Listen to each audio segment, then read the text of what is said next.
En el nombre del Padre, y del Hijo, y del Espíritu Santo. Amén. Dios te salve María, llena eres de gracia, el Señor es contigo. Bendita tú eres entre todas las mujeres, bendito es el fruto de tu vientre, Jesús.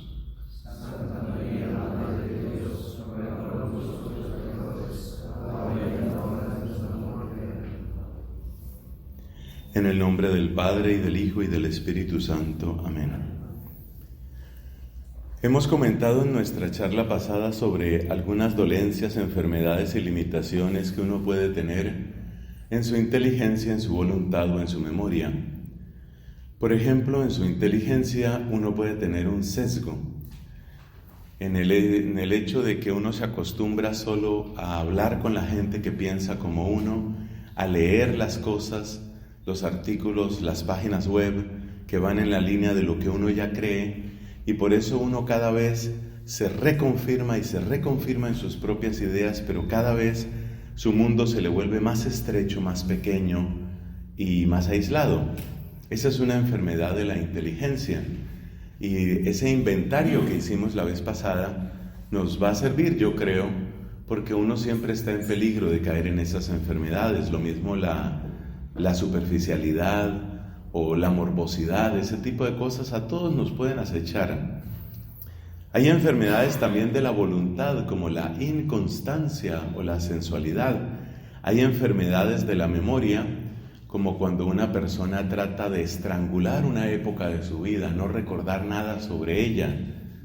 Esas son enfermedades de la inteligencia, de la voluntad o de la memoria.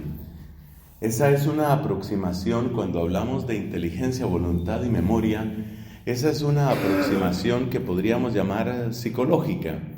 Es una aproximación desde la antropología cristiana. Pero lo que vamos a intentar en esta última parte de nuestro retiro, porque ya vamos llegando poco a poco hacia la culminación, vamos a tomar un enfoque propiamente espiritual. O sea que vamos a hablar de las enfermedades o de las dolencias que afectan en particular nuestra fe, nuestra esperanza y nuestro amor. Nosotros podemos enfermarnos de muchas cosas. Uno se puede enfermar del cuerpo, y uno cuando se enferma del cuerpo pues obviamente sufre y tiene limitaciones. Uno se puede enfermar de la voluntad, uno se puede enfermar de muchas cosas, pero vamos a referirnos en esta última parte del retiro, a la que le damos bastante importancia, a lo que tiene que ver con esas enfermedades, llamémoslas espirituales.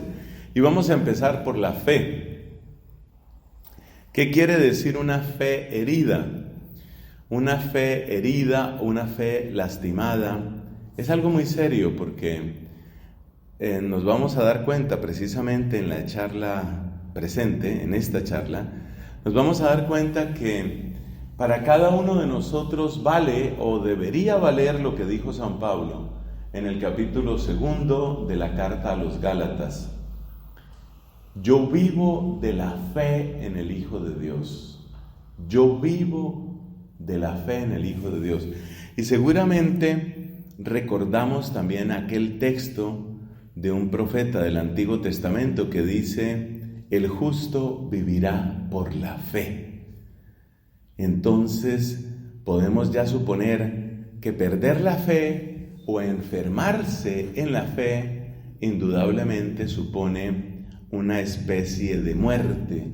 A nosotros se nos puede morir, se nos puede debilitar nuestro sacerdocio severamente si se nos enferma la fe. Entonces, ¿qué vamos a hacer en esta charla? Para que veamos un poquito el mapa. Le vamos a dar mucha importancia a este tema de la fe. En esta charla vamos a hablar sobre la fe del sacerdote. Es decir, ¿por qué la fe es absolutamente vital? Pues para todo cristiano. Pero para nosotros, sacerdotes, es lo más importante. Yo me apoyo en la autoridad de los santos y los doctores y doctoras que tiene la Iglesia. Entonces, por ejemplo, recuerdo lo que decía Santa Catalina de Siena: Ella decía que lo primero que había que pedir cuando se oraba por un sacerdote era la fe. La fe, lo primero que hay que pedir es la fe. Por supuesto, nosotros tenemos muchas necesidades, pero muchísimas. Pero hay que tener en cuenta que la primera necesidad está siempre en el plano de la fe. Tenemos que corregirnos de muchas cosas, quizás podemos ser perezosos o mentirosos o lujuriosos, todo eso duele, todo eso escandaliza, pero si queda encendida la lámpara de la fe, esa lámpara puede volvernos al camino. Cuando se va apagando la lámpara de la fe, ahí sí tenemos problemas muy graves, porque es como la persona que ni siquiera sabe que está extraviada. El que pierde la fe ni siquiera sabe que ha perdido el camino, ni siquiera ve la diferencia entre camino y no camino. Todos somos pecadores, es la frase que quizás más hemos repetido en este retiro, pero tengas en cuenta que mientras uno es pecador y uno reconoce su pecado, fíjese que hay una esperanza muy importante. Si uno se da cuenta, hombre, estoy viviendo mal, eso no es bonito, pero por lo menos se dio cuenta. Si se dio cuenta que está viviendo mal, de alguna manera sabe que se salió del camino y de alguna manera sabe que puede volver al camino o sabe por dónde queda el camino. La pérdida de la fe, en cambio, es como si se apagara la luz. Entonces ya no hay diferencia entre camino y no camino. Ya no hay diferencia entre acercarse o alejarse. Ya no hay diferencia entre lo bueno y lo malo. El profeta Isaías tiene entre sus primeras quejas: ay de aquellos que llaman mal al bien y bien al mal. Y la primera luz que nos ayuda a distinguir qué es lo bueno y qué es lo malo es la luz de la fe. Si se pierde esa luz, entonces ya no hay distinción entre una cosa y otra, más o menos todo da lo mismo. Y en el momento en el que todo da lo mismo, ya no hay camino. Si ya no hay camino, ya no hay deseo de volver al camino. Así entiende uno la frase de Santa Catalina: lo primero que hay que pedir para el sacerdote es la fe. Y lo primero que uno debe pedir para sí mismo también es la fe. Uno tiene que pedirle al Señor que le refuerce la fe. Pues ya vamos a ver, durante todo el día vamos a estar hablando hoy sobre distintos aspectos de la fe. Pero uno tiene que pedirle al Señor eso, uno tiene que pedirle: Señor, ayúdame, ilumíname. Que no nos vaya a pasar lo que describe el libro del Apocalipsis en una de esas 7 cartas a las iglesias, donde se critica a una de esas iglesias y se dice: tú crees que estás bien vestido y estás desnudo, tú crees que ves mucho y no ves nada, más bien cómprame un colirio, le dice el profeta, o en el lenguaje profético: cómprame un colirio para tus ojos, porque no estás viendo. Entonces es muy importante, realmente es esencial este tema de la fe. Entonces en esta charla vamos a hablar sobre la fe del sacerdote, sobre lo que la fe trae a la vida sacerdotal. Y luego en nuestra siguiente charla vamos a hablar sobre las amenazas directas a la fe. Las amenazas directas a la fe tienen un nombre horrible, un nombre que hoy casi no se pronuncia porque es tan antipático y suena a Inquisición. Pero vamos a hablar sobre el revivir actual de algunas herejías. Hay que hablar de herejías, porque la herejía es fundamentalmente una herida sistemática, una infección en la fe de la iglesia. Eso es una herejía.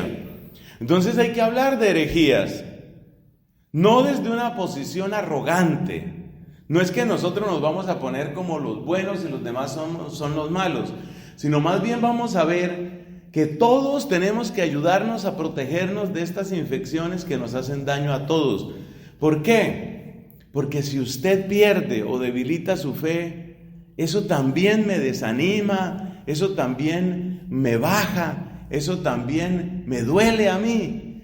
Y si yo pierdo o confundo o lastimo o ensucio la fe, eso también le hace daño a usted.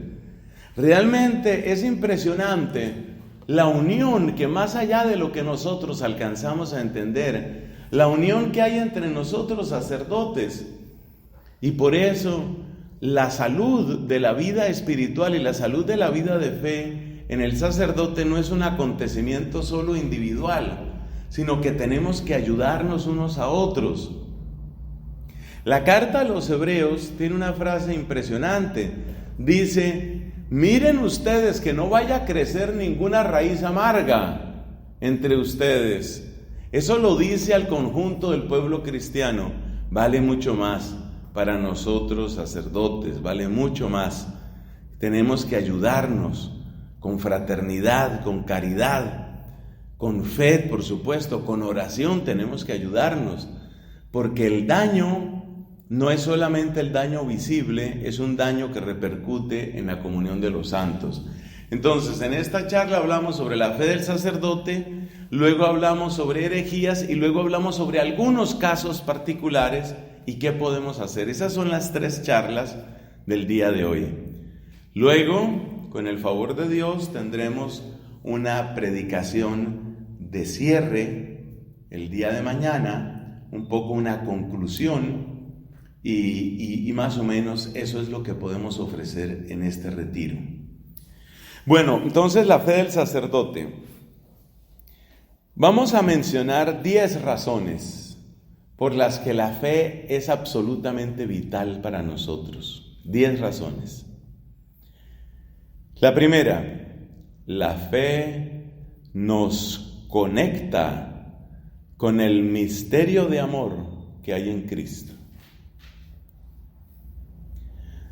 Observemos, mis hermanos, que no estamos hablando de la fe como una suposición, como una fantasía, como un deseo, como una imaginación, como una apuesta.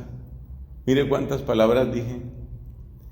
Todas esas palabras son la manera como hoy suele verse la fe, especialmente desde el ángulo racionalista y cientificista. Este servidor, como les he contado en otras oportunidades, pues tuvo su formación científica académica. Después no he tenido formación académica, pero los temas de ciencia están permanentemente entre mis lecturas. Como mi campo era la física, entonces especialmente pues yo estoy atento a esas noticias. Cuando se pudo comprobar la existencia del bosón de Higgs, que era una conjetura que venía desde los años 60 del siglo XX, 50 años de una conjetura, cuando eso se pudo comprobar, pues a mí me dio mucha alegría porque me parece que es un gran descubrimiento. En vida mía se logró comprobar también la existencia de ondas gravitacionales, una de las predicciones más interesantes de la teoría general de la relatividad de Einstein. Se logró comprobar. Eso sucedió en el tiempo mío, en el tiempo de mi vida. Son cosas que han sucedido. Las grandes preguntas de la física, por supuesto que me interesan, los temas de materia oscura, de energía oscura. Son temas absolutamente apasionantes. No que uno pueda aportar, pero uno está informado. Entonces, esas lecturas científicas a mí me ponen muy en contacto con la manera como los científicos miran la fe.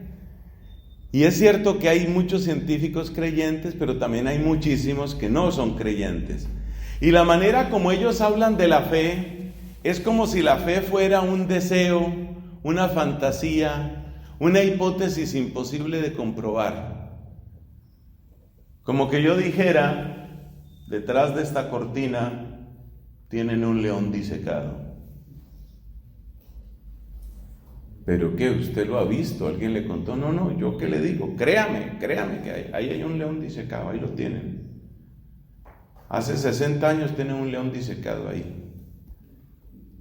Y usted dice, pues, corramos la cortina, mira, no, créame que ahí hay un león disecado. Los científicos creen que cuando uno habla de la presencia de Cristo en la Eucaristía, o cuando uno habla de la concepción virginal, o cuando uno habla de que Dios existe, Uno está diciendo cosas como el león disecado ahí detrás de la cortina. Detrás de la cortina hay un león disecado. Entonces ellos creen que uno habla así. Y resulta que en la Biblia la fe no es una apuesta en el vacío. La fe no es una suposición de la imaginación. La fe no es una afirmación gratuita. Donde queda más clara la definición propia de la fe, me parece a mí, es en el Evangelio según San Juan. Usted recuerde lo que sucedió cuando la resurrección. El relato que trae San Juan es que María Magdalena avisa a los apóstoles: se han llevado el cuerpo del Señor y no sabemos dónde lo han puesto. Dice el texto de la Escritura: Pedro y el discípulo amado iban corriendo al sepulcro. El discípulo amado corría más rápido que Pedro y llegó primero, pero no entró.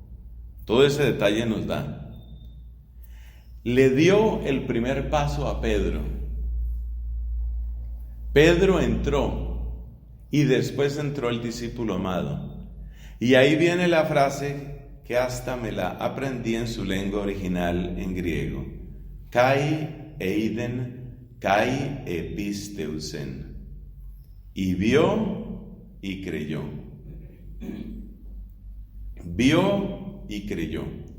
Ese verbo ver es el verbo orao en griego.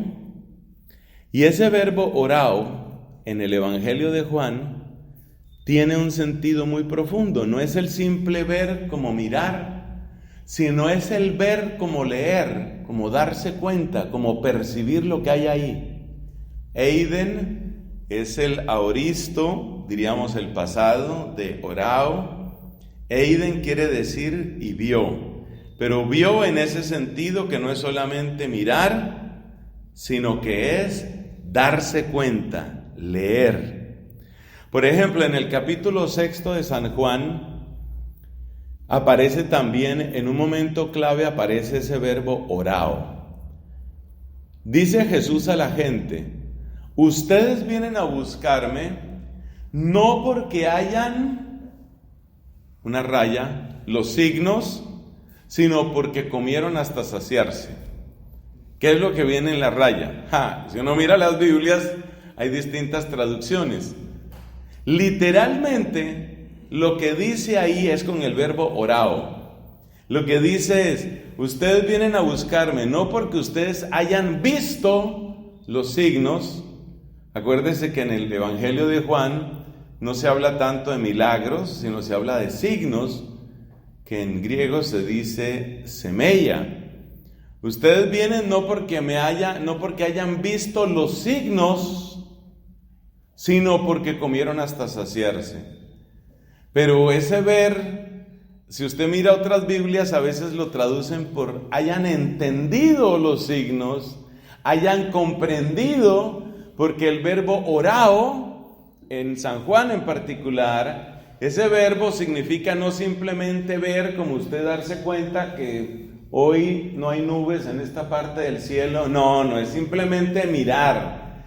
Es el ver como cuando usted se da cuenta de algo, cuando usted percibe algo. Ese es el sentido de ese ver. ¿Por qué estoy comentando esto? Porque ese es el verbo que se utiliza en la escena de la entrada al sepulcro. Entró Pedro y después entró el discípulo amado y rayita y creyó. ¿Qué viene en la rayita? El verbo ver. En aoristo de ese verbo se dice eiden, kai eiden, y vio, pero es el ver de entender, de darse cuenta. Kai eiden, kai episteusen. Y sigue diciendo el texto de San Juan: porque hasta ese momento no habían comprendido que debía resucitar de entre los muertos. Ese es otro verbo que es muy interesante. En sus ratos libres, yo no soy especialista en griego, soy un aficionado, pero en sus ratos libres, hoy hay mucho recurso para acercarse a la lectura de los evangelios y del Nuevo Testamento en su lengua original. Hay, por ejemplo, páginas que traen el Nuevo Testamento lo que se llama interlineal, es decir, trae el texto original griego y lo trae traducido al inglés o al español o a distintos textos. Eso le sirve a uno y eso lo enriquece a uno la predicación y la vida espiritual. Entonces, fíjese lo que aparece ahí, que el discípulo amado vio, y porque vio y porque entendió, llegó a creer. Entonces la fe no consiste en cerrar y apretar los ojos y hagamos de cuenta que ahí hay un león disecado. Cierre los ojos, no pregunte, cállese, no piense, apriete los ojos, hay un león ahí. Eso es lo que se nos presenta como fe en el mundo actual, especialmente del lado racionalista y cientificista. Se nos presenta la fe como si fuera ¿qué? Como si fuera una imaginación, como si fuera un deseo. Hombre, yo quisiera que hubiera un gran león, un gigantesco león disecado ahí. Yo creo que cuando acabemos esta charla varios se acercarán a correr la cortina, a aclarar el asunto del león. Entonces yo quisiera. Entonces muchos científicos toman una actitud condescendiente con nosotros. Y entonces dicen, ay, este pobre. Lo que decía Sigmund Freud sobre la fe. Sigmund Freud era terriblemente arrogante y despectivo sobre el tema de la fe. Él era de origen de familia judía, pero era ateo, completamente ateo. Entonces él decía que la fe según él era pura falta de papá. Como que usted sigue necesitando un papito. Pobrecito usted signo. Imagínese, 50 años, viejo, calvo y barrigón, y todavía esperando que haya un papito que lo cuide y un papito que lo proteja. Y usted se sube al avión y usted es de los que se echa la cruz. Ay, pobrecito, este vive en el pensamiento mágico. Este todavía cree que hay un papito por allá en el cielo que lo está protegiendo, pobrecito. Ese es Freud. Pero esa no es la fe bíblica. La fe según la Biblia es kai eiden, kai episteusen. Y vio y creyó. Y vio y creyó. La fe no viene de cerrar los ojos. La fe viene de abrirlos bien. Y abriendo los ojos, mirar los signos y señales, y abriendo los ojos, ver las razones y los argumentos. Es algo maravilloso la fe. Entonces, la fe no es una apuesta en el vacío, como decir, yo creo que ahí está un león disecado, o yo creo que debajo de la pata de esta mesa hay un diamante que vale millones y millones de dólares. No es imaginar, no es desear. La fe es aprender a leer la vida. La fe es aprender a leer los signos y darse cuenta que esos signos apuntan en una dirección que es lo suficientemente clara como para afirmar: hay un Dios. Si usted mira en la Biblia, usted se da cuenta que el pueblo de Israel no era un pueblo teórico, no era un pueblo de ideas muy abstractas.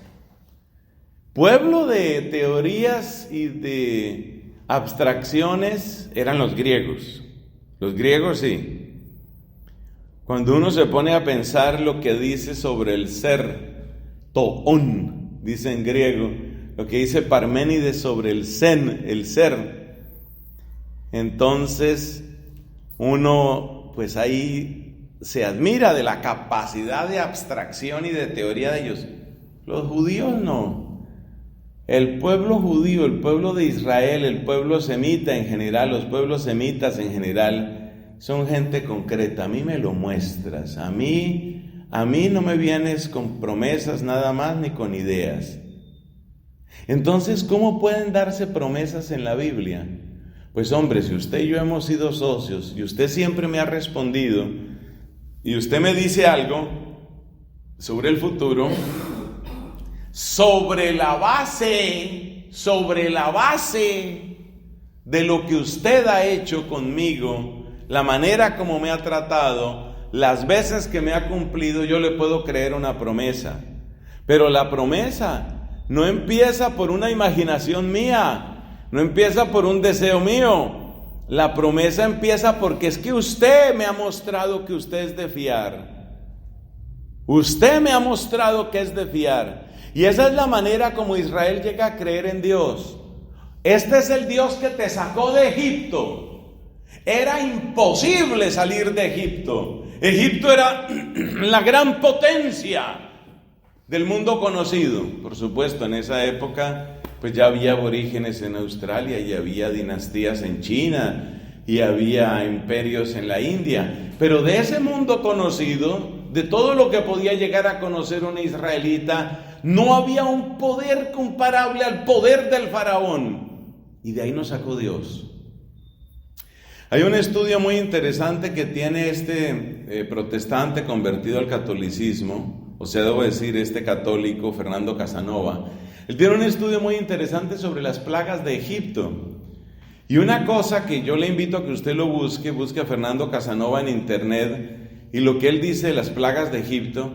Una cosa muy interesante es que prácticamente cada una de las plagas de Egipto se refería a uno de los dioses que tenían los egipcios. Entonces, por ejemplo, ellos tenían dioses que gobernaban las cosechas y que gobernaban los ríos y que gobernaban los anfibios, las ranas y este tipo de cosas. Entonces, cuando suceden esos prodigios que conocemos como las plagas de Egipto, que no fueron 7, sino 10, porque la gente dice las 7 plagas. No, señor, no fueron 7, fueron 10. Cuando sucedieron esas plagas de Egipto, una cosa absolutamente interesante, y esto lo expone muy bien Casanova, una cosa muy interesante es que cada una de esas plagas era como una respuesta a uno de los dioses de Egipto. Entonces los israelitas se dieron cuenta, oiga, sí señor, poderoso es Yahvé, poderoso. Ese Dios que le habló a Moisés es poderoso. ¿Por qué es poderoso? Porque le gana a los dioses de Egipto. Entonces la fe no es un salto al vacío, no es una suposición, no es una imaginación, no es una autosugestión. ¿La fe qué es? La fe es el fruto de una mirada profunda. Mira con profundidad la grandeza del universo. Mira con profundidad la historia de Abraham y su descendencia. Mira con profundidad el testimonio y la vida de los profetas. Mira con profundidad lo que ahí aparece y empezarás a sentir que la fe brota en ti. Estas aclaraciones son fundamentales porque vivimos en un tiempo muy marcado por la mentalidad cientificista. Hermanos queridos, recordemos la diferencia entre científico y cientificista. Son dos cosas totalmente distintas. Científico es lo que pertenece a la ciencia, la persona que practica la ciencia o el dato fruto de la ciencia. Y la ciencia es un ejercicio de la inteligencia humana sobre la naturaleza y por consiguiente es una actividad noble, respetable, con la cual la iglesia no tiene problema alguno. La ciencia, no hay problema con la ciencia. Y la base teológica por la que nosotros no tenemos problema con la ciencia es porque la ciencia es ejercicio de la inteligencia humana que tiene su fuente en el mismo Dios. Dios no se contradice. Dios nos dio una inteligencia. El uso recto y consecuente de esa inteligencia no va en contra de Dios. Entonces lo científico no es problema. Ahora pasemos a recordar lo que es cientificismo o una postura cientificista. Llámase cientificista a aquella postura que considera que el único conocimiento válido es el de la ciencia. Ahí sí ya te equivocaste. Dicen los españoles, te has pasado 3 pueblos. Así no es. Eso no. Entonces, la ciencia, por supuesto que es respetable. Por supuesto que es respetable. Y hay muchos sacerdotes y gente de fe que ha tenido que ver con la ciencia. No se nos olvide que el padre de la genética moderna fue un monje. Gregory Mendel fue un monje. No se nos olvide que la teoría del Big Bang, que hoy prácticamente la acepta toda la comunidad científica, fue enunciada por primera vez por un sacerdote. No se nos olvide que Newton y Galileo eran grandes estudiosos de la Biblia. Le voy a contar un pequeño dato. Isaac Newton, que fue mi ídolo cuando yo era adolescente, Isaac Newton escribió más sobre Biblia que sobre matemáticas y sobre física. Eran grandes estudiosos de la Biblia, apasionados, incluso obsesionados con el conocimiento de la Escritura. ¿Qué valor tienen teológica, filosóficamente hablando, los escritos de Galileo, de Newton sobre la Biblia? Ese es otro problema. Pero lo que quiero destacar es que eran gente creyente, lo cual demuestra que no hay conflicto entre ciencia y fe. Ese conflicto es artificial. En otros videos hemos hablado sobre ese conflicto. Ese conflicto proviene básicamente de las luchas de poder de los intelectuales franceses en el siglo XVIII. Ellos son los que plantearon la pelea entre ciencia y fe. Usted mire, antes del siglo XVIII no hay ningún problema entre ciencia y fe. De hecho, la frase más audaz sobre la fe, la frase más audaz que yo conozco pues sobre la fe, la dijo Santo Tomás. Santo Tomás de Aquino dijo: es que la fe es una perfección de la inteligencia. Oiga esa frase. O sea, no solo no hay conflicto, sino que la fe es una perfección de la inteligencia, dice Santo Tomás. Entonces, la fe no es una suposición, la fe no es una imaginación, la fe no es una repetición que usted dice, Dios debe existir, yo me imagino que Dios existe, y si no existe, pues me hace bien pensar que sí existe. Esa frase que acabo de decir es de un psicoanalista, Carl Jung, que se escribe con J-U-N-G, Carl Jung. Carl Jung es un psicoanalista, discípulo de Freud, pero luego de pelea con Freud, que elimina toda metafísica de la consideración psicológica. Y entonces para Carl Jung lo importante no es si Dios existe o no existe, sino lo único que importa es que si esa idea le sirve a la gente. Ese es Carl Jung. Pero entonces nosotros no miramos a Dios como una idea útil, ¿cierto? Más o menos como ve uno a veces en los viajes, sobre todo en los aviones. Entonces hay papás y mamás sobre todo, que cuando van viajando con niños pequeños y sobre todo con niñas pequeñas, niñas chiquitas, entonces le dan una muñequita, le dan ¿cómo se llama? Un osito, un muñeco. Y entonces cuando la niña se pone nervioso, le dice, no, abraza tu muñequito. Y entonces la niñita ya abraza a su muñequito y se entretiene y consiente al muñequito, al bebecito o al osito, lo que sea, y ahí está entretenido y así no se preocupa en el viaje. Dios no es un muñequito de felpa que nosotros abrazamos, no es una idea que nosotros abrazamos para pasar tranquilos el viaje de la vida. Entonces la fe proviene de ver, en contra de lo que muchas personas creen. Bueno, pero habrá alguno que pregunte, si la fe proviene de ver, entonces ¿por qué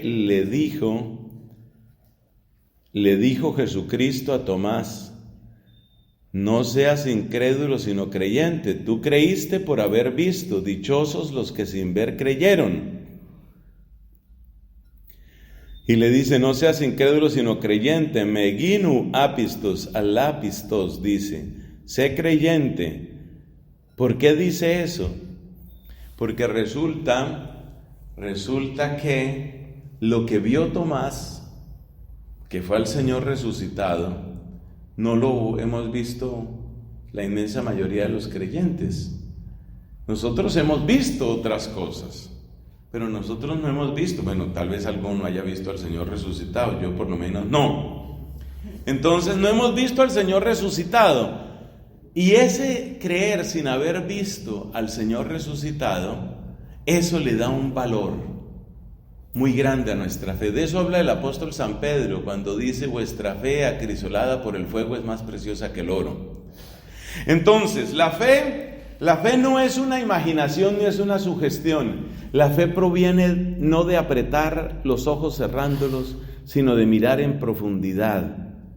La vida que Dios me ha dado, el universo donde existo, la historia del pueblo de Dios, los oráculos de los profetas, las vidas de los santos, eso es lo que yo tengo que mirar en profundidad. Ahí es donde se alimenta la fe de uno, ahí es donde uno crece. Entonces, con toda esa introducción, ¿cuáles son los bienes de la fe? Mire, la fe nos conecta con el misterio de amor que hay en Cristo. Esa frase ya la habíamos alcanzado a decir. Eso quiere decir que la fe es como el tubo, como el ducto, que te permite recibir el torrente del amor de Cristo. Y eso quiere decir que si se daña el tubo, grave, muy grave, porque si se daña ese ducto, entonces la persona pierde la experiencia del amor, la experiencia del amor de Cristo. La fe es la que me conecta con el que me ha amado. En ese mismo versículo donde San Pablo dice: yo vivo de la fe, dice: Él me amó y se entregó por mí. Entonces la persona que se debilita en la fe se desconecta del amor. Y la persona que se desconecta del amor tiene problemas muy graves. Porque el alma humana está hecha de amor, le dijo Dios a Santa Catalina, y el alma humana vive de amor. Si yo me desconecto de la fuente del amor que es Dios, buscaré otros amores. Los buscaré porque los buscaré. Buscaré el amor al dinero, buscaré el amor a la fama, buscaré un amor humano. Buscaré porque sin amor no se vive, sin amor se muere. Sin amor tenemos la muerte, pero uno buscará el amor. Entonces la fe, lo más importante de la fe es que me conecta con Cristo. Si pierdo esa fe, si se me debilita, si se me enferma la fe, gravísimo, porque entonces me desconecto del amor. Y apenas me desconecto del amor, empezaré a buscar otros amores, otros. Segundo, son 10 razones. Segunda, la fe nos permite leer la realidad del mundo desde un ángulo único. Precisamente como la fe proviene del ver, como la fe viene de ver, así también la fe concede ver. La fe se compara continuamente con la luz de la fe. La fe nos permite ver. Y eso quiere decir que perdiéndose la fe, ¿cómo mira uno el mundo cuando uno va perdiendo la fe? No es que uno deje de ver el mundo, sino que entonces lo mira desde otros ángulos. Por ejemplo, lo mira desde el ángulo económico. ¿Qué es la realidad para una persona sin fe? Esa respuesta es fácil de encontrar mirando los análisis de una persona como Federico Engels o como Karl Marx. Ambos eran ateos consumados. Entonces, ¿cómo ve el mundo Engels? ¿Lo que él vio era mentira? No, él veía cosas que eran ciertas. Él veía las desigualdades, él veía la injusticia, él veía lo que también conversaba con Marx. En su obra cumbre, El Capital, Marx hace una lectura de la realidad social, una lectura muy interesante, una lectura que tiene elementos válidos también para hoy, porque lo que dice Marx de cómo el que es dueño de los medios de producción se queda con la plusvalía, es decir, se queda con el fruto del esfuerzo del obrero, mientras que al obrero solo le da supervivencia, esa es un poquito la síntesis del pensamiento de Marx. Eso es verdad, eso que dice Marx es cierto. Pero ¿cuál es el problema? El problema está en que Marx se queda mirando solo el aspecto económico. Entonces le preguntan a Marx, bueno, ¿y el arte? ¿Y el amor? ¿Y la religión? Y entonces dice Marx, mire, la verdadera estructura, la que está debajo y sostiene todo, es la economía. Por eso la llama la infraestructura, la que está debajo y sostiene todo. Lo de arriba es la superestructura, la supraestructura. Entonces el amor, el arte, el sexo, la religión, esas cosas son superestructura. Eso es lo que se pone arriba, pero lo que está sosteniendo es la economía. Esa es la manera de pensar de Marx. Pasemos a otro pensador ateo, Freud, que ya mencioné. Freud, en cambio, sin Dios, él tiene otra mirada. Él se da cuenta de las implicaciones que tiene el desarrollo afectivo y sobre todo sexual en las personas. Y él se da cuenta que muchas personas pasan por distintas fases. Él habla de una fase oral, de una fase anal, de una fase fálica, y ve una evolución en la sexualidad. Él se da cuenta del comportamiento que se da entre los niños, la mamá y el papá, lo que sucede con las niñas y los papás. Y entonces para Freud todo tiene que ver con la historia afectiva y sexual de las personas. Entonces, donde Marx solo veía economía, Freud solo ve sexo. Entonces Freud cree que todo se puede estudiar a partir del sexo, todo es con el sexo y todo se explica con el sexo. ¿Y por qué las personas buscan el poder? Porque el poder es una especie de orgasmo sostenido. Entonces la gente busca el poder porque eso es una satisfacción, una caricia al ego. Prácticamente el poder es una especie de masturbación. Y la masturbación es como una búsqueda de poder. Ese tipo de pensamiento aparece en Freud. Entonces, ponga usted a conversar a un marxista con un freudiano. Resulta que Marx todo lo ve con la economía y resulta que Freud todo lo ve con el sexo. Les quiero contar que hace poco aprendí que esa confrontación se dio en vivo. Por allá por los años 1910 o parecido, 1912, Freud estaba dando una conferencia en la ciudad de Viena, Austria.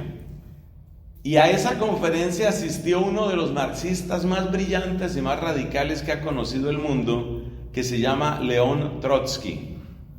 Trotsky fue a Viena y Trotsky, marxista estudioso, brillante, agudo y muy violento, se encuentra con Freud, que está absolutamente convencido del valor de la sexualidad y que la sexualidad es la que explica todo. Y esa conversación entre Trotsky y Freud es muy interesante. Para mi gusto, me parece, hay una película sobre eso, para mi gusto, ahí ganó Trotsky, porque después de que Freud ha echado su tremenda conferencia como de 2 horas hablando de cómo el sexo explica todo, entonces Trotsky le dice: yo llevo 2 horas escuchándolo a usted y quiere explicarme cuál es el motivo sexual que yo tengo para oírlo a usted. Y entonces, Freud pues no logra darle una respuesta satisfactoria. El hecho es que fíjese lo que pasa. Cuando una persona pierde el ángulo de la fe, se queda absolutizando algo. Entonces, para algunas personas todo es el dinero y todo es la economía, como Marx. Para otras personas todo es el tema del sexo, como Freud.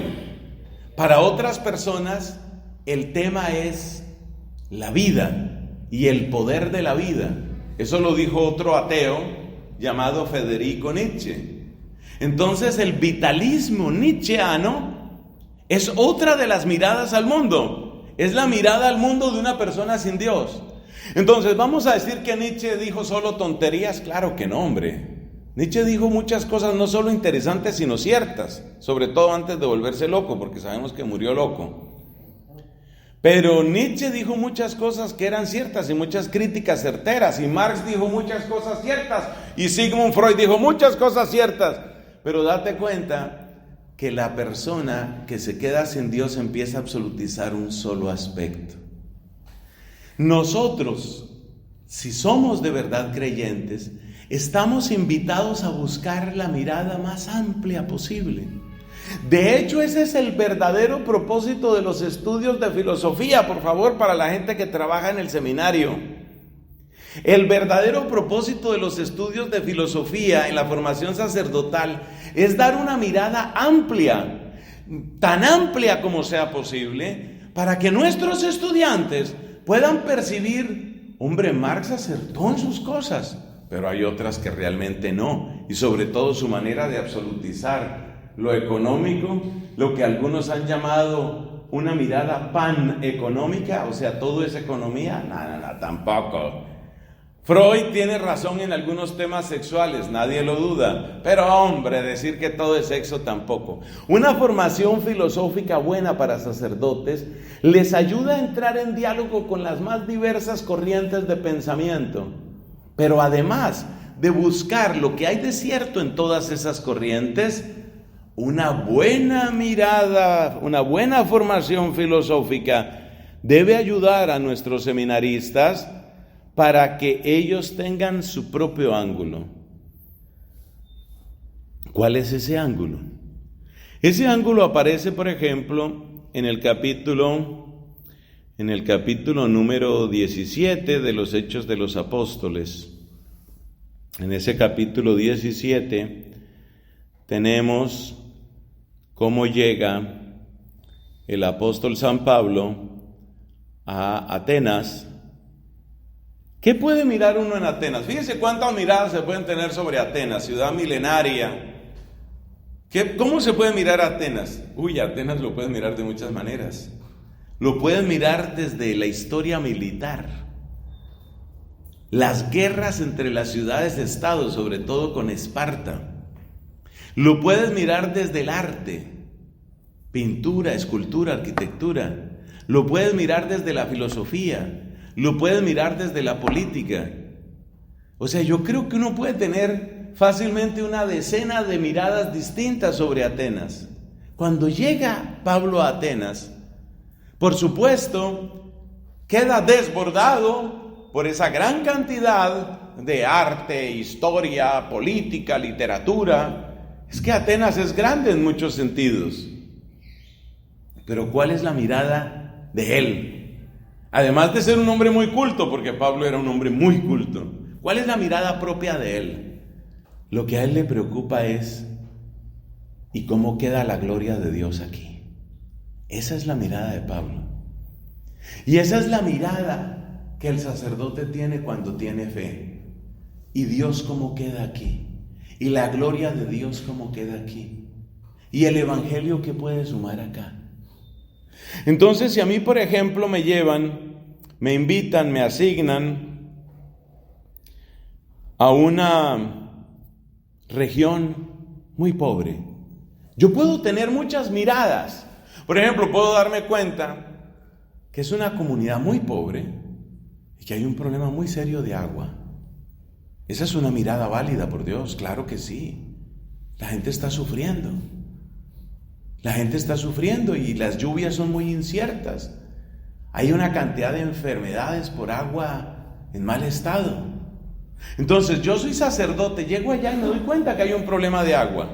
Pero si yo me quedo solo en el problema de agua, de alguna manera me he quedado corto como sacerdote. Como sacerdote estoy llamado a tener una mirada integral que mira el problema del agua, que mira el problema de la educación, que mira el problema del abuso. En muchas zonas rurales se dan problemas graves de abuso a niños y sobre todo a niñas. Son muy tristes las estadísticas. Una estadística que hicieron en mi país dentro de las zonas sociales más necesitadas decía que casi un 80% de las niñas en esos estratos han sido molestadas de una o de otra forma, verbalmente o por manoseo o directamente por abuso, gravísimo. Entonces, si yo soy sacerdote y yo llego a una región de estas, yo tengo que estar atento. Aquí hay un problema de agua, pero cuidado, hay un problema de educación, pero también hay un tema familiar, pero también hay un tema de engaño de los políticos, pero también hay una guerra entre bandos aquí. Eso es ser sacerdote, tener esa mirada integral. Y por encima de todas esas miradas, la pregunta de San Pablo: ¿y el Evangelio cómo queda aquí? ¿Y Jesús cómo queda aquí? ¿Y la gloria de Cristo cómo queda aquí? Si Cristo murió por ellos, si Cristo los amó hasta el extremo, si Cristo amó a estos hombres, a estos mineros, a estos agricultores, a estos cuidadores de ovejas o de cabras, los amó Cristo. Ellos ya saben que los amó Cristo, no lo saben. Eso es ser sacerdote. Esa mirada solo te la da la fe. Si el sacerdote va perdiendo la fe, se queda resolviendo el problema del agua, la educación. Pero eso era importante. Nadie lo duda. Claro que era importante. Pero la mirada propia tuya es la de San Pablo. Y esa se te olvidó. Esa se te escurrió entre los dedos, se te perdió. Entonces, ser sacerdote es tener esa mirada especial. No es que despreciemos las otras miradas. Todas son importantes, por Dios, y nuestro pueblo está sufriendo de muchas maneras. Uno no puede llegar a una región de estas y no darse cuenta que hay un problema de abuso. Eso de que usted haga cuentas, en esta comunidad puede haber unas 250 familias, y usted hace la matemática rápida y dice, por lo menos en 200 casas hay problema de abuso a las niñas, maltrato, manoseo, insultos, presión verbal. No, esto no puede ser. Usted tiene que darse cuenta de eso. Pero si usted se queda solo en eso, le faltó, hermano. Le faltó el ingrediente que nadie más podía darle. Y ese ingrediente proviene de la fe. La fe nos muestra para quién estamos trabajando. Porque muchas veces la vida sacerdotal está marcada por ingratitud. Seamos sinceros, hermanos.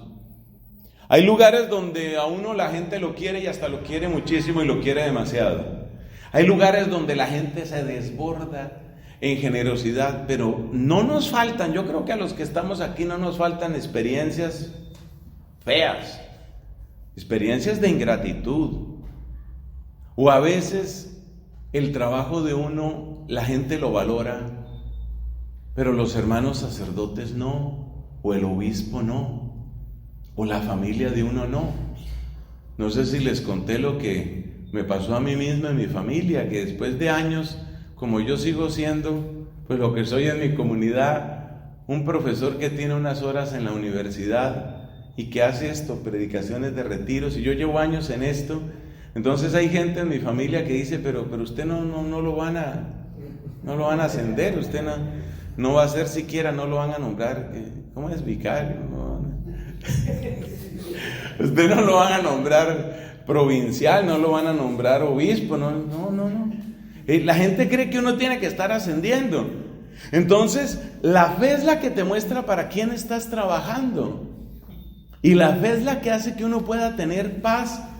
Porque sin fe uno se dedica a hacer carrera. Sin fe uno empieza a competir como los apóstoles cuando estaban en esa fase tan inmadura.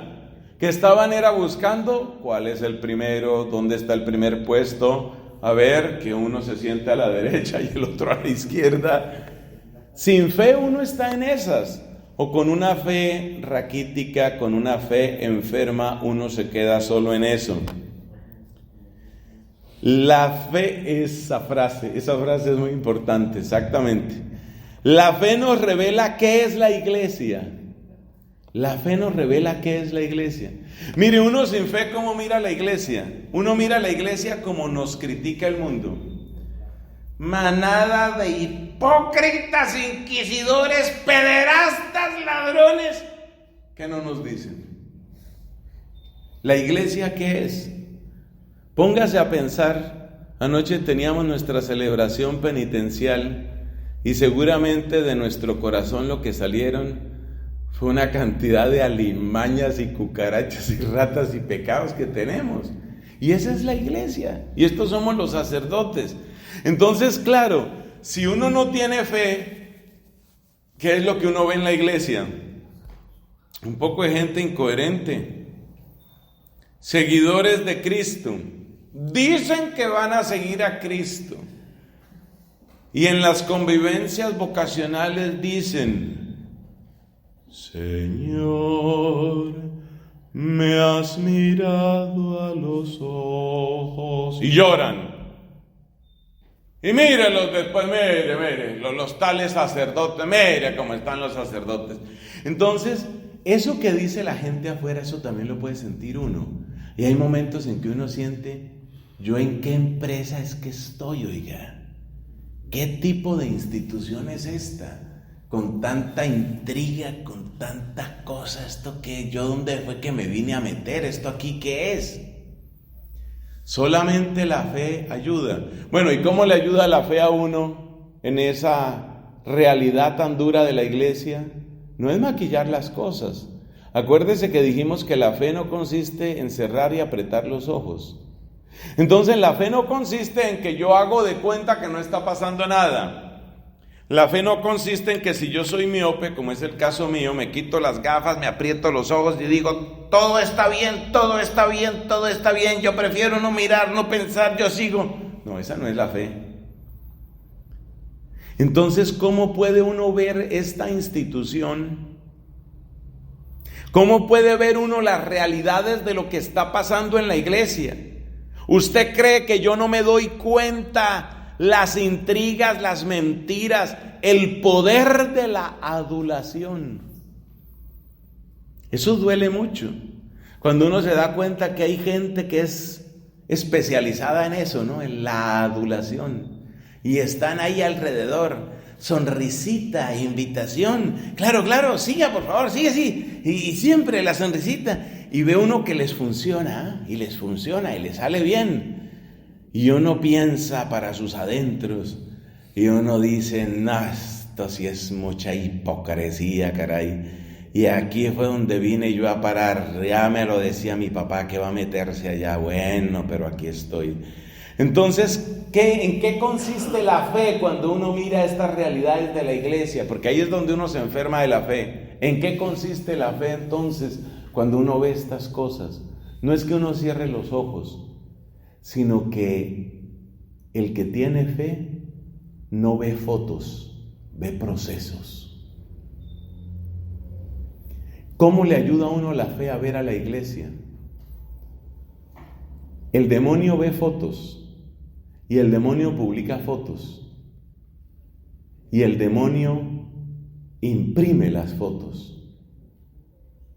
Dios nos ayuda a que miremos procesos, caminos. ¿Qué queremos decir con lo de las fotos? A ver, repitamos la frase de este retiro: todos somos pecadores, eso es así. Entonces, ¿qué pasa? Pecado que haya cometido, una mentira que dije, un pecado de impureza que cometí, un acto de codicia, una manera de desquitarme de alguien que me la dijo y ahora yo se la devolví y me desquité. Bueno, problema grave. Es un pecado. ¿Qué es lo que hace el demonio con el pecado? Una foto. El demonio saca una foto y el demonio luego dice: este es Nelson Medina. ¿Sí lo ve? Diciendo la mentira, ese es Nelson Medina. ¿Sí lo ve? Con esa impureza que cometió. ¿Sí lo ve? ¿Sí lo ve? Ese es Nelson Medina. Esa es la foto, esa es la estrategia del demonio. El demonio saca fotos y el demonio hace que esa foto se devuelva una y otra vez a mi recuerdo y al recuerdo de otros. Por un acto de soberbia que tuve, por un acto de envidia, por un acto de venganza. El demonio es especialista en las fotos. En cambio, Dios, ¿qué mira? Procesos. ¿Procesos qué es? Procesos es como cuando usted ve al que estuvo enfermo, pero se está recuperando. Eso es lo que Dios ve, procesos. Entonces, ¿Dios no se da cuenta que usted ha pecado? Claro, eso lo sabe mejor que usted y que yo. ¿Dios sabe que yo he pecado? Claro que sí, claro que Dios lo sabe. Y a Dios, hablando un poco metafóricamente, no entremos en la discusión teológica, ¿a Dios le duele mi pecado y mi infidelidad? No lo dude, hermano, claro que sí le duele. El dolor de mis pecados está retratado en las llagas de Cristo. Claro que a Dios le duele mi pecado. Y entonces, ¿cómo me ve Dios? Dios no se queda con la foto del momento en que pequé. No, Señor. Dios, ¿qué mira? Procesos. Dios se da cuenta que yo estoy luchando. Dios sabe que yo caí. Claro. Pero Dios también sabe que me he querido levantar. Y Dios me ha tendido la mano. Entonces, ¿cómo es que uno mira con fe a la iglesia? ¿Cómo puede mirar uno con fe a la iglesia sabiendo que ha habido hipocresías, envidias, intrigas, adulación? Que ya se darán cuenta cuánto me fastidia. Adulación y tanta mentira que hay, tanta fachada que hay. Oiga, y se salen con la suya, caray, se salió con la suya. Qué cosa tan triste. Si usted se queda con la foto, usted se vuelve discípulo del enemigo, discípulo del demonio. Lo que uno tiene que mirar es procesos. Dios va haciendo un proceso. Por eso mi frase preferida hoy para hablar de comunidad, vida comunitaria, presbiterio, mi frase preferida es: todos somos historia. Acostúmbrese a mirar las personas y decir, es una historia. Y cuando a usted le llega la fe con toda su fuerza, usted va a decir esto: es una historia de salvación. Es una historia de salvación. Pero si yo lo he visto caer hasta el fondo, sí, Señor, pero no mire fotos, mire procesos. Esa persona se puede levantar. Cristo no se quedó solamente con la foto de Pedro negándolo. Cristo no se quedó con la foto de los ojos descoyuntados y la boca desencajada de María Magdalena cuando estaba posesa. La foto fluye, la foto se queda en el pasado, es un proceso. Ahora ella es otra persona y por eso Cristo hizo de María Magdalena, como ya decían los padres de la iglesia, la apóstol de los apóstoles. ¿Qué quiere decir eso? Cristo no se quedó con la foto. ¿Qué rostro tendría esa mujer cuando estaba poseída de 7 demonios? Expresión bíblica que significa completamente entregada a las tinieblas. ¿Cómo sería ese rostro, esos ojos, esa mirada, ese lenguaje, esa actitud de su cuerpo? Cristo no se quedó con esa foto, tampoco nosotros. Debemos quedarnos con la foto de lo que fuimos, de los errores que cometimos o de los errores que cometieron otros.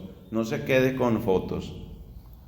La fe nos permite responder a las propuestas del mundo sobre el éxito, la felicidad y la amistad. Resulta, mis hermanos, que el mundo tiene sus propias versiones. El mundo tiene una versión sobre lo que es éxito.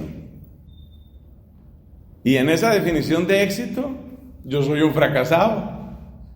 El mundo tiene una definición de lo que es felicidad. Y según esa definición de felicidad, yo soy un fracasado. El mundo tiene una definición de lo que es amistad. Y según esa definición de amistad, yo soy un tonto y un fracasado. ¿Qué es lo que me da la fe? La fe me da el diccionario de Dios. Esa frase le conviene. La fe me da el diccionario de Dios. ¿Qué significa verdadero éxito? ¿Qué significa verdadera felicidad? ¿Qué significa verdadera amistad? La fe nos vincula en verdadera fraternidad sacerdotal. Es otro bien que trae la fe. Cuando uno empieza a pedirle a Dios, yo lo pido con mucha frecuencia, que me ayude en la fe, y siempre que le pido a la gente, como lo pide el Papa, él siempre dice, recen por mí, recen por mí. Yo creo que todos tenemos que seguir ese ejemplo del Papa y pedir oraciones. Pero cuando la gente va a rezar por mí, o cuando prometen rezar, yo si tengo ocasión y veo que se puede decir, les digo, sobre todo pida por el don de la fe. Pero el problema es que a veces la gente entiende que es que uno ya está perdiendo la fe. Ay, padrecito, está mal, padrecito, está mal. Entonces, a veces es difícil explicar, hay que saber cuándo se dice la frase. Pero de verdad que lo de la fe es clave, por ejemplo, por eso, por la fraternidad sacerdotal. Es importante que nosotros como sacerdotes aprendamos a querernos bien. Y para mí la mejor manera de querer al sacerdote es saber que es un hombre en batalla. Es un hombre que está en una situación que no es fácil.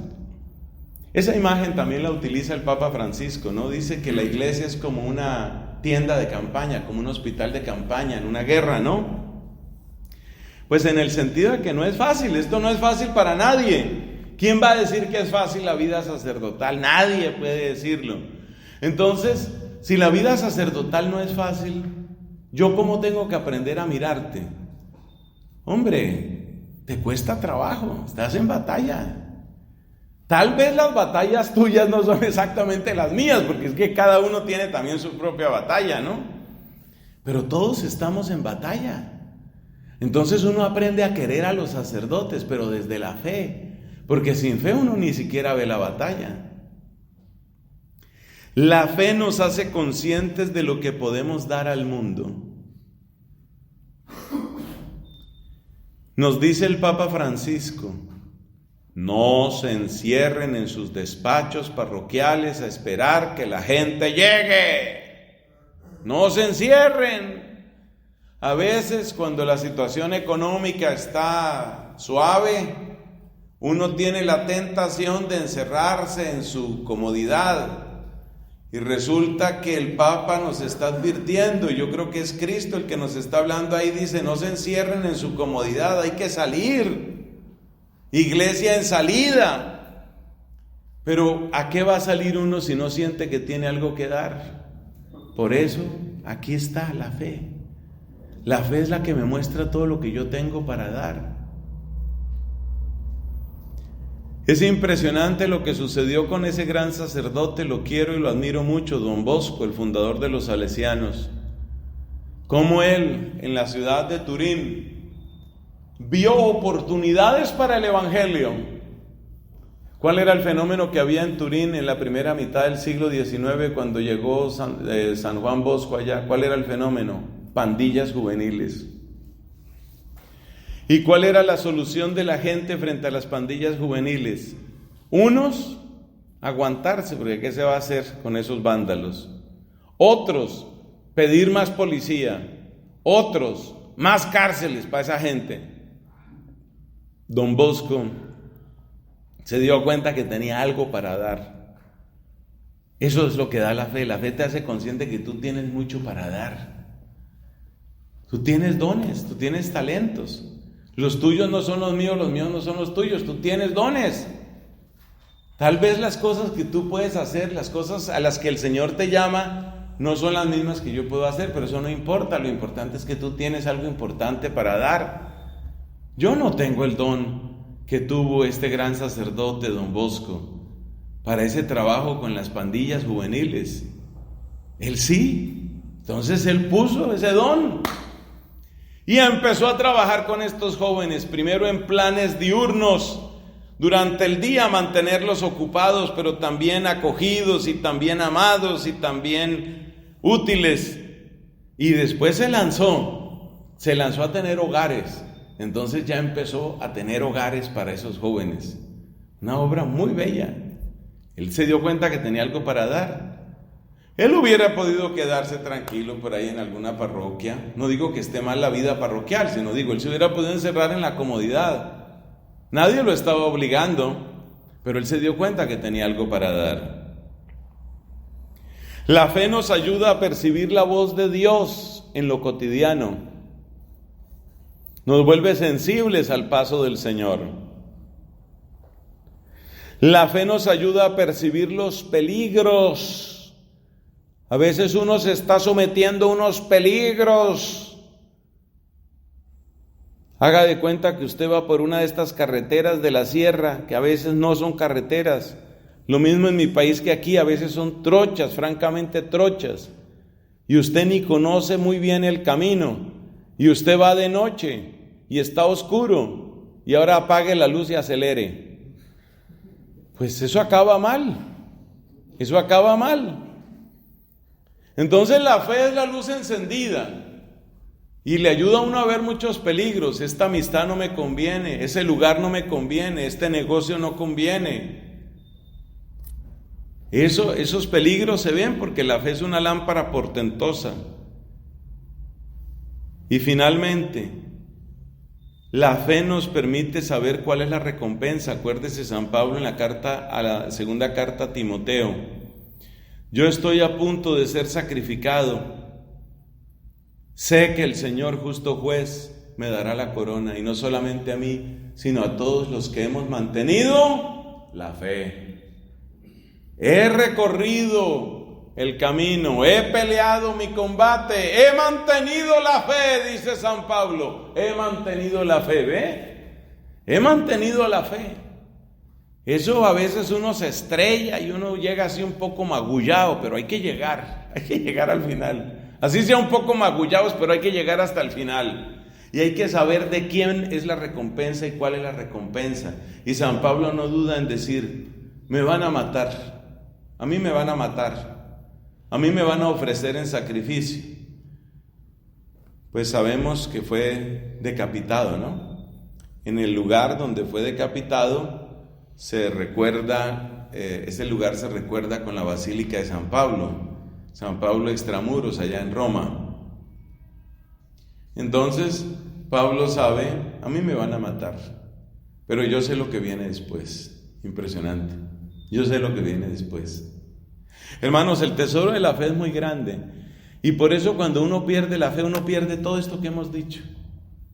Y la vida se vuelve muy complicada, porque uno siente que la iglesia es una empresa corrupta como todas, y uno siente que la vida de uno es una vida sin sentido porque ni siquiera fui feliz, y uno siente que está perdiendo el tiempo, y uno siente todas las carencias de lo que hemos tratado de escribir aquí.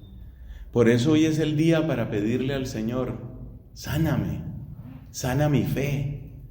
La fe se me ha aporreado, la fe se me ha malogrado. Tengo la fe magullada, Señor, tengo la fe magullada. Ayúdame, sáname. ¿Para qué? Para que yo pueda vivir con más alegría y también con mayor fruto. Gloria al Padre, al Hijo y al Espíritu Santo,